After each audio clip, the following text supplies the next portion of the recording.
there is a problem of what the world is made out of, but there's a bigger problem, and that's the problem of how you should conduct yourself in the world. And that's really what you want to know. People want to know that more than anything. Life is very complex and chaotic, and it isn't exactly obvious, you know, what kind of relationship you should form, or what sort of character you should develop, or what you're going to do for a job, or what's the meaning of life. That's a good one. What's the meaning of life? Well, and you know, people come to university, at least many of them, and that's kind of what they want to find out. Now Paglia, her notion is that, you could think about it this way, is that articulated knowledge is embedded in inarticulate knowledge. And inarticulate knowledge is the domain of literature and art and high culture, let's say. And we sort of know what it means, but we don't exactly know what it means. It means more than we know. And then outside of that is what we don't know at all.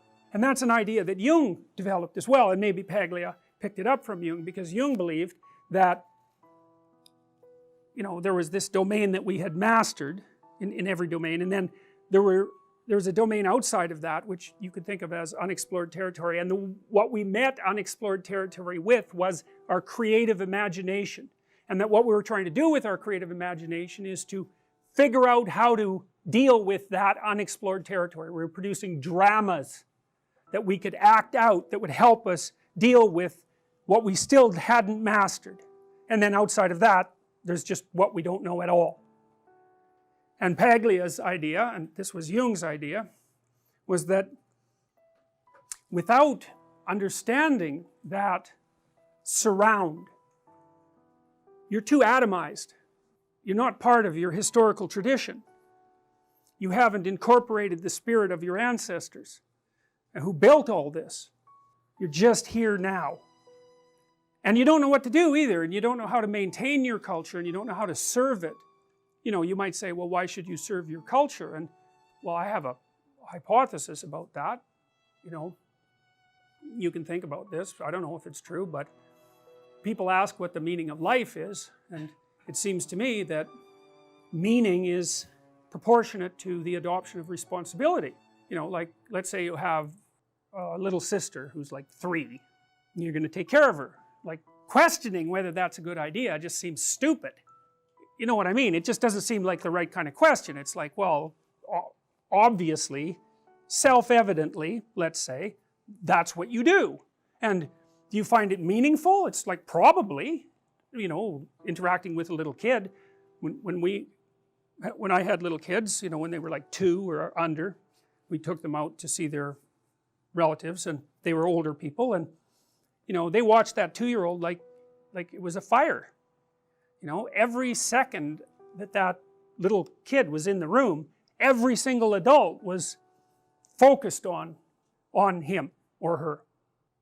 That's something that people attend to, and that's a source of meaning. And what else is meaningful? Well, your family relationships are meaningful to you, and maybe the responsibility that you adopt as a friend, that seems meaningful.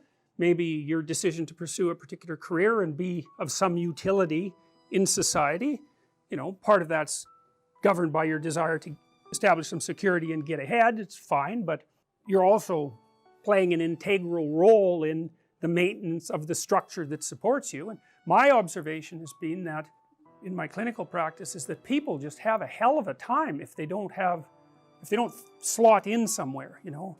You know, you think, I got to go to work at 9 in the morning, and you know, I've got this rigid schedule. It's like, it's probably a good idea to be grateful for that, because what I've noticed is that if people pull out from those externally scaffolded systems, they drift, they get depressed, they get anxious, they don't know what to do with themselves. You know, they're kind of like sled dogs with no sled, and we're kind of like sled dogs as far as I can tell, beasts of burden. Like, we need a load, man. And the question is, what sort of load do you need? And here's why I think we need that. You know, I've been thinking about how to figure out what's real for a long time, and because I'm an existentialist, I'm operating under the presupposition that you can tell what people believe by watching how they act. I don't care what they say. I don't care what their statements are about their view of reality, because the relationship between that and their actual actions is certainly not perfect and sometimes doesn't even exist. One thing I've noticed is that no one argues with their own pain. Everyone who hurts acts as if they believe that pain is real. So we could say the ultimate reality is pain. That's how people act. It's in keeping with the claims of many religious traditions. The Jews are always recollecting past pain. I mean, the Christian God is a crucified person. I mean, there's a fair bit of pain there. For the Buddhists, the fundamental maxim is that life is suffering. And it seems to me that there's a metaphysical claim there. And the metaphysical claim is that pain is real. Now, of course, it depends on what you mean by real. But people act as if their pain is real. So that's a good place to start. Life is a pain. Life is suffering, let's say. And why is that? Well, it's because you can be broken, hurt, and destroyed. And so that seems pretty self-evident. And worse, you know it. And that makes people unique. Like, that's our self-consciousness, right? That's really what separates us in some sense from other creatures. I mean, other creatures have some self-consciousness, like a chimp can learn to recognize itself in a mirror, and so can a dolphin, but that's pretty bare bones self-consciousness. Real self-consciousness is the knowledge of your borders, and not only in space but in time. And as far as I can tell, human beings are the only creatures that have discovered the future.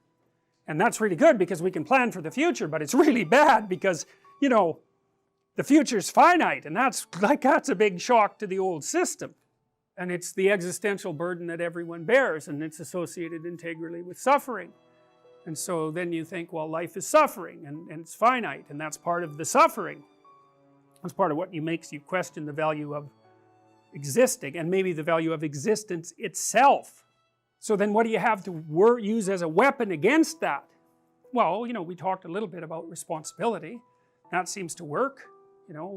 The amount of responsibility that you adopt in relationship to things seems to increase your meaningful engagement. And you might say, well, what's the most meaningfully engaged activity? And you might say, well, how about a little reduction in the old suffering? So you live your life so that you're not causing undue pain, especially pointless pain. That would be good, and maybe you could even be more useful than that, and you could figure out some ways that some suffering, yours, other people's, both, if you're really hitting a home run, maybe you can figure out some way that some of that could be rectified. And that seems to be meaningful in and of itself. I mean, if it's pain that makes you doubt the meaning of life, which is perfectly reasonable, then the cessation of pain, the cessation of suffering, the minimization of suffering, as a logical corollary, should be the proper medication. And so I would say that means that there's some mode that you can conduct yourself in that makes you a good person. And part of being a good person is to alleviate suffering.